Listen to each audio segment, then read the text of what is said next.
또 예루살렘이 몰락한 이후에 사실은 이것은 예견되어진 일이죠. 하나님께서 이미 예레미야 선지자를 통해서 예고하셨고 또 경고도 하셨고, 그러나 유다 백성들이 그 말씀을 무시했고 여벌로 듣고 멸시하다가 결국은 그날이 온 거죠. 그래서 우리가 예레미야 애가 1장부터 5장까지 쭉 보면서 우리가 개인적으로나 가정적으로나 공동체적으로 혹은 국가적으로 어떤 어려운 문제, 위기를 만났을 때 우리가 어떤 자세를 가져야 되는가, 어떤 각오를 해야 되는가, 어떻게 이겨나가야 되는가에 대해서 예레미야를 통해서 우리가 배우게 되는 거죠. 그러니까 이것은 개인적으로 예레미야 개인의 기도지만 사실은 우리에게 예레미야 선지자를 통해서 가르쳐 주는 거죠. 우리가 위기를 만났을 때 어떻게 반응해야 되느냐. 그러니까 결국 신앙은 반응이에요. 우리의 반응에 따라서 결과가 달라지는 거죠. 위기는 누구나 다 올 수 있는 것이고 문제도 어려움도 누구나 다 올 수 있는 것입니다. 사람은 누구나 다 위기를 만날 수 있죠. 반응이 문제다.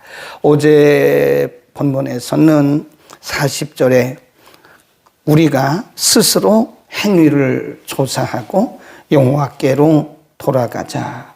마음과 손을 아울러 하늘에 계신 하나님께 들자. 위기를 만났을 때 우리는 흔들릴 가능성이 크죠. 누구나 마찬가지입니다. 위기를 만나면 마음이 위축되고 그리고 이 시야가 좁아져요. 그래서 이 사람의 말이 맞는 것 같고 저 사람 말도 맞는 것 같고 또 이렇게 하면 될 것 같고 저렇게 하면 될 것 같고, 그러니까 위기를 만나면 사람이 마음이 위축되고 그리고 이 시야가 좁아지기 때문에 분별력이 확실히 떨어집니다. 그건 누구나 마찬가지예요. 아무리 믿음이 좋은 사람들도 막상 어떤 위기를 본인이 만나게 되면요, 누구나 마찬가지입니다. 이 시야가 좁아지고 위축되게 마련이죠. 그래서 자꾸 인간적인 방법을 쓰게 되는 거예요. 이 사람이 이 말하면 이것도 해봤다가, 저 사람이 저걸 하면 저것도 해봤다가. 그래서 어떤 사람이 말하기를 점 보러 가는 크리스찬들이 꽤나 있다고 그래요. 말이 안 되는 거죠. 그런데 막상 위기를 만나면 어떻게 할 길이 없으니까요. 사실은 성경에 답이 다 있는데 막상 위기를 만나면 이게 혼란스러운 거예요. 그러니까 성경은 우리에게 멀리 있는 것 같고 점쟁이는 정확하게 딱딱딱딱 말해주잖아요. 그러니까 가까이 있는 것 같잖아요. 그래서 크리스찬들 중에서도 점 보러 가는 이가 상당수가 있더라. 이 상당히 문제죠. 사람이 연약하기 때문에 그런 거다. 그러나 성경은 우리에게 정답을 주시는데 스스로 행위를 조사해라. 스스로. 우리 스스로 나의 행위를 조사하라는 거죠. 내 자신에게 문제가 있다는 것을 인정을 해야 됩니다. 우리가 어떤 위기를 만나면 자꾸 환경이나 조건이나 사람 탓을 하잖아요. 누구 때문에 그렇다, 누구 때문에 그렇다, 이것 때문에 그런 것 같다, 이것 때문에 그러나 그게 아니라 사실은 나부터 우리가 조사를 해야 된다는 거예요. 그리고 하나님께 돌아가야 되는 것이고, 마음과 손을 아울러 하늘에 계신 하나님께 들자. 그건 뭐라고 그랬죠? 완벽한 항복을 해라. 하나님 앞에 완벽하게 항복할 때 하나님의 길이 보이는 거죠. 우리가 반은 세상에, 반은 하나님께, 반은 내 방식으로, 반은 하나님 방, 이러면 길이 안 보여요. 우리가 하나님 앞에 항복할 때는요, 완벽하게 항복해야 됩니다. 내 생각, 내 뜻, 내 경험, 내 능력, 이런 거 딱 내려놔요. 그러면 하나님께서 여시는 길이 서서히 보입니다. 아멘. 그런데 우리가 그걸 못하는 거예요. 못 내려놔요. 이거 내려놓기가 굉장히 힘듭니다. 생각보다 쉽지 않아요. 그래서 몸과 마음을 아울러 하나님께 들자. 그 말은 몸도 마음도 하나님 앞에 완벽하게 항복하자. 그러면 그때부터 하나님의 여신인 길이 보이기 시작하시고 하나님의 음성이 들리기 시작하는 거예요. 그리고 오늘 본문에 보면 이제 에레미야 선지자는 본인이 하나님 앞에 기도하는데 그때 쓴 용어를 잘 보세요. 여호와여 55절 내가 심히 깊은 구덩이에서 주의 이름을 불렀나이다. 56절 주께서 이미 나의 음성을 나의 탄식과 부르짖음에 57절 내가 그래 다 지금 예레미야의 기도는 우리라는 표현을 쓰지를 않아요. 내가 그러니까 사실 지금 남한국 유다가 몰락하고 멸망한 것은 그들의 죄죠. 그들의 죄. 물론 예레미야 선지자의 죄도 있겠지만 예레미야는 하나님을 대신해서 그들에게 말씀을 전한 거 우리에게 뭐가 있나요? 근데 사실은 그들이 잘못한 거예요. 그들이 하나님의 말씀을 무시했고 그들이 하나님의 말씀을 여벌로 들었고 그들이 불순종해서 지금 우리가 고난을 당하는 거잖아요. 그런데 지금 예레미야는 어떻게 기도하여? 내가. 그러니까 이런 면을 우리가 잘 봐야 되는 거예요. 당신 때문에 당신이 회개해야 되고 당신이 그래야 돼요 라고 말하는 것이 아니라 내가 잘못했습니다 라고 하는 1인칭 기도라. 거기다 써놓으세요. 55절부터 66절까지 예레미야 선지자의 기도인데 우리는 이걸 뭐라 그러냐면 1인칭 기도라 그럽니다. 1인칭 기도. 거기 보세요. 다 내가 나의 그러잖아요. 그러니까 우리가 어떤 공동체의 어떤 위기나 문제를 만났을 때 우리는 그 기도의 책임을 그리고 그 문제의 원인을 나에게 돌리고 내가 먼저 회개하고 내가 기도해야지요. 그렇죠? 네, 그들에게 자꾸 돌리면 안 된다. 여러분이 그래서 그런 것이고요. 당신이 그래서 그런 겁니다. 그렇게 말하지 말고 우리는 예레미야를 통해서 1인칭 기도를 배워야 된다. 하나님, 제가 잘못했습니다. 제가 기도하지 못했습니다.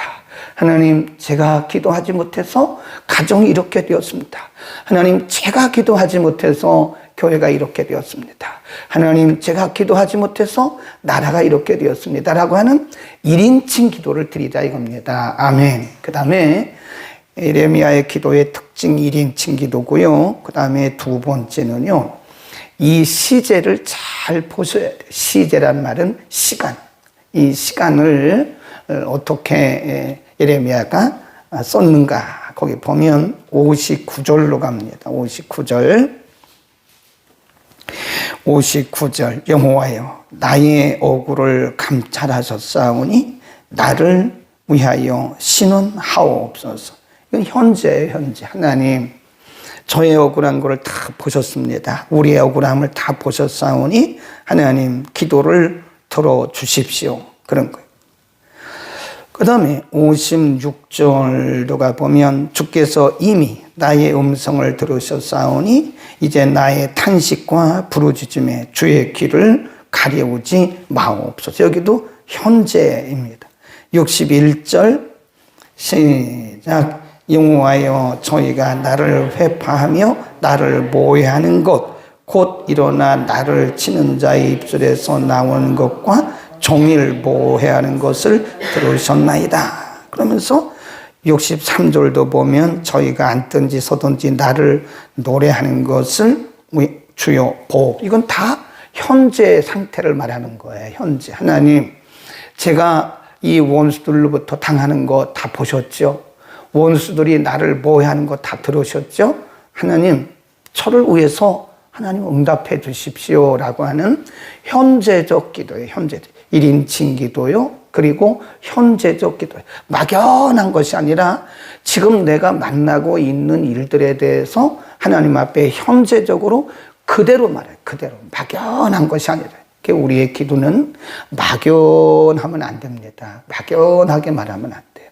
우리의 현재 상태를 우리가 다윗의 시편을 봐도요. 다윗은 자신의 현재 마음의 상태까지도 그대로 표현을 해요.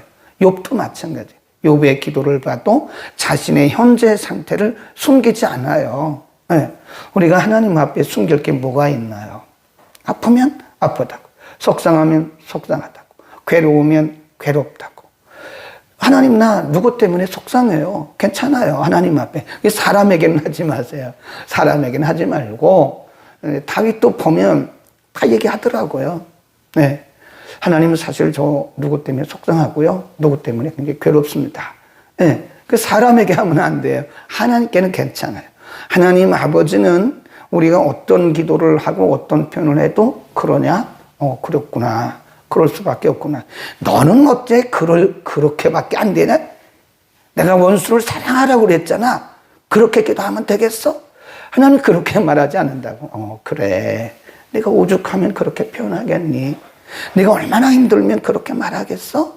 하나님 그렇게 우리를 받아주시고 그리고 나서 우리에게 말씀하시는 분이지 우리에게 탁 잘라 말씀하시는 분은 아니래요. 그러니까 여기서 말하는 현재적 기도라고 하는 것은 나의 형편과 사정을 하나님 앞에 그대로 숨김없이 다 그냥 아뢰라는 거예요. 다 하나님 앞에. 그 다음에 예레미야의 기도의 특징이 55절 보세요. 그 시제를 잘 보셔야 돼요. 성경을 보실 때는 현재냐 과거냐 미래냐를 잘 보셔야 됩니다. 55절 여호와여, 내가 심히 깊은 구덩이에서 주의 이름을 불렀나이다. 이거 뭐죠? 과거죠. 과거. 옛날을 지금 회상하는 거예요. 하나님, 제가 전에 하나님 앞에 이렇게 기도했었지 않았습니까? 그 다음에 56절, 주께서 이미 나의 음성을 들으셨사오니, 이전을 얘기하는 과거에 하나님 저의 기도를 다 들으셨잖아요. 그렇게 말씀하는 거죠. 그 다음에 57절, 내가 주께 아뢰는 날에 주께서 내게 가까이 하여 가라사대 두려워 말라 뭐예요? 하셨나이다. 이게 과거라니까요. 그러니까 지금 예레미야는 과거에 하나님께서 자신의 기도를 응답해 주셨던 그런 기억이 있는 거예요. 네, 우리가 시편도 보면 다윗도 보면 꼭 이와 같아요. 네, 이 예레미야가 다윗에게 배운 건 아니겠죠. 이 시간차가 많으니까. 그런데도 우리의 믿음의 조상들은 그런 식으로 기도를 했다는 거예요. 현재를 하나님 앞에 그대로 아뢰는 거예요. 그리고 현재는 과거로부터 그 믿음이 오더라고요. 그러니까 오늘 하나님께서 우리에게 여러 가지 경험을 주셨잖아요. 과거에. 간증거리 없는 사람이 어디 있나요? 우리 다 간증거리가 있어요. 그 표현들을 안 해서 그렇지, 우리가 이럴 때 하나님이 나를 구원해 주셨고, 이럴 때 이렇게 해결해 주셨고 하는 그런 간증거리들은 오늘을 위한 것이다. 오늘을 위한 것이요. 이스라엘 백성들이 광야를 지나가는데, 이 40년 광야를 지나가는데 하나님께서 매 과정마다 역사를 하셨어요. 그건 왜 그러냐면 요단강을 건너서 가나안에 들어가서 가나안을 정복해야 되거든요. 네. 가나안은 그냥 얻은 게 아니에요. 믿음으로 싸워서 얻은 겁니다. 그래서 우리가 가나안 정복이라 그러는 거. 가나안 정복을 할 때 이스라엘 백성들에게 어떤 간증거리를 주기 위해서 하나님이 이 광야를 통한 과정에서 하나님이 여러 가지 역사들을 보여주신 거예요. 우리가 돌이켜보면 간증거리가 참 많습니다. 네, 이럴 때 하나님이 이렇게 해주셨고 이럴 때 이렇게 해주셨다고 하는 그 간증거리는 오늘 그 내게 간증거리를 주셨던 그 하나님을 우리가 다시 믿고 다시 용기를 가지라고 하는 것을 말씀하고 있는 겁니다. 아멘. 여러분, 지금 어떤 어려운 일을 만나고 계시나요? 그러면 과거에 내게 역사하셨던 그 하나님을 다시 바라보라고요. 하나님이 과거에 그렇게 역사하셨던 것은 오늘 나에게 믿음을 주시기 위해서 그런 것입니다. 두려워하지 맙시다. 두려워하지 말고 겁먹지 말고. 두려워하고 겁먹는 것은 마귀의 전략입니다. 우리가 기도하고 믿음으로 살려고 하면 마귀는 자꾸 와서 우리의 귀에 속삭여요. 그거 기도해도 소용없는 거야. 그게 기도한다고 되는 거냐? 자꾸 우리의 힘을 빼요. 우리에게 자꾸 기도하지 못하도록 우리의 마음을 약화시키고 기죽이고 위축시키고 막 이럽니다. 그런 마귀의 전략에 속지 말기를 바랍니다. 그 다음에 거기서 끝나면 안 돼요. 과거의 하나님의 역사를 다시 현재로 끌어오고, 이제 조금 어려운 말로 말하면 유추해온다. 과거에 역사하셨던 그 하나님의 역사를 다시 유추해오고 이것을 다시 미래에 적용하는 거예요. 좀 어려운가요? 거기다 써놓으세요. 과거의 하나님의 역사를 유추해 끌어온다. 끌어오고 미래에 적용한다 하는 거죠. 그러니까 과거는 현재를 위한 확신이고 미래를 위한 거울이다. 그렇게 보시면 돼요. 하나님께서 과거에 역사하셨던 것은 오늘 살아가는 우리들에게 믿음의 확신을 주시기 위한 것이고 미래에 이렇게 소망을 가지라고 하는 거울로 주신 것이다. 보세요. 64절로 갑니다. 여기부터는 다 미래예요. 미래. 64, 65, 66 시작. 여호와여 주께서 저의 손으로 행한 대로 보응하사 그 마음을 강팍하게 하시고 저주를 더하시며 진노를 정의를 군축하 여호와여 천하에서 벌하시리이다. 이것은 미래입니다. 미래. 아직 다가오지 않은 미래를 과거를 유추해서 이렇게 적용하는 거예요. 바라보는 겁니다. 그래서 우리가 기도할 때 한번 적용해 보세요. 현재 어려움을 과거에 역사하셨던 하나님의 그 역사에 이렇게 유추해서 한번 연결해 보고, 그리고 그 하나님이 과거에 역사했던 그 하나님이 지금도 그리고 앞으로도 역사하실 것이라고 하는 우리가 소망을 갖는 거죠. 예, 소망을 가지지 않고 기도하는 것은 그 불신앙의 기도입니다. 우리는 기도할 때 항상 믿음으로 기도해야 되잖아요. 하나님이 역사하실 것에 대한 소망이 없다면 그 기도는 의심하는 기도죠. 야고보서에 보면 두 마음을 품고 기도하는 의심하는 기도는 응답받을 생각을 하지 마라. 야고보서 1장에 말씀하고 있잖아요. 그러니까 우리는 소망을 가지고, 히브리서 11장 1절에 믿음이 뭐냐? 바라는 것들이다. 예, 바라보는 것이다. 소망하는 것이다. 그랬습니다. 아멘. 어떤 분은 믿음이 뭐냐? 이렇게 말을 하더라고요. 믿음은 뭐냐? 여기에 계란이 있어요. 계란. 계란이 있는데 계란 속에서 병아리의 소리를 듣는 거다. 그게 믿음이라는 거예요. 지금은 이루어진 게 아무것도 없어요. 지금은 변화된 게 없어요. 그러나 이루어질 것을 그림을 그리는 거예요. 예.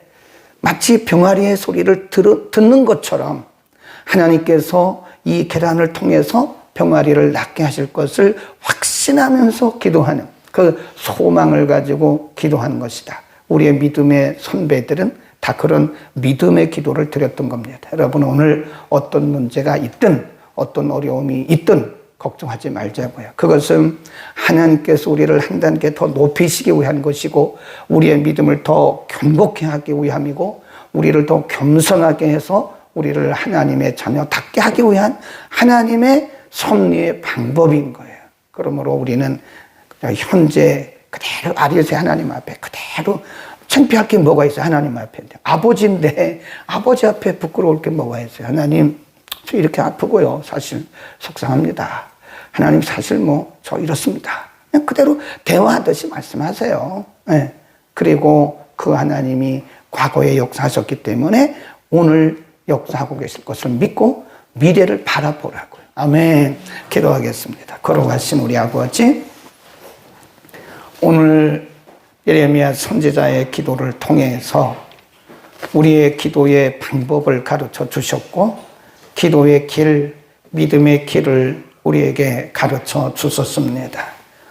우리가 하나님을 신뢰한다고 말은 하지만 막상 우리에게 위기가 닥쳐오고 우리에게 어려운 일이 닥쳐오면 우리의 시야가 좁아지고 우리의 마음이 위축돼서 좌우로 흔들릴 때가 많습니다. 좌고우면하고 우리의 중심에 염려와 근심에 쌓일 때가 많습니다. 하나님, 오늘 예레미야는 국가적인 위기 앞에서, 국난 앞에서 그들의 죄라고 말하지 않고 당신들의 죄라고 말하지 않고 나의 죄라고 말하면서 1인칭으로 기도하고 과거에 역사하셨던 그 하나님이 지금도 역사하시고 앞으로도 역사하실 것을 믿음으로 바라보면서 우리에게 기도의 방법을 가르쳐 주셨습니다.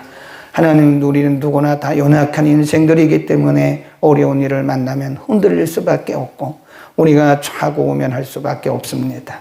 우리의 시야를 더 넓혀주시고 영적 시각을 더욱더 분명하게 하시고 우리의 영적 시력을 밝게 하소서. 앞서가시는 하나님을 바라보게 하옵소서.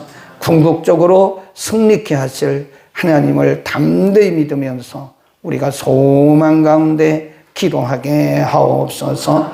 오늘도 성전과 가정에서 기도하는 우리 모든 성도들에게 하나님 믿음의 영을 더하시고 소망의 영을 더하여 주옵소서. 우리는 지금 국가적으로 여러 가지 어려운 일을 정치적, 사회적, 군사적, 신앙적으로 만나고 있습니다. 하나님, 특별히 이번 주일 오후 2시부터 5시에 있을 10월 27일 한국교회 대교회연합을 위해서 함께 기도합니다. 날씨도 조장해 주시고 주님, 전국에서 모여드는데 오가는 발걸음도 지켜주시고 우리의 함성을 하나님 들어주시고 이 나라의 악법들이 반드시 저지되도록 통과되지 못하도록 하나님의 말씀과 하나님의 뜻을 반항하는 일들이 없도록 하나님 은혜를 더하시고 이로 인하여 한국교회가 하나 되며 이 민족이 복을 받게 하옵소서. 앞서서 이를 주관하는 모든 주의 종들에게 힘을 더하시고 하나님, 저들에게 관련된 모든 일들을 선한 길로 인도하여 주옵소서. 예수 그리스도의 이름으로 감사하며 기도드립니다.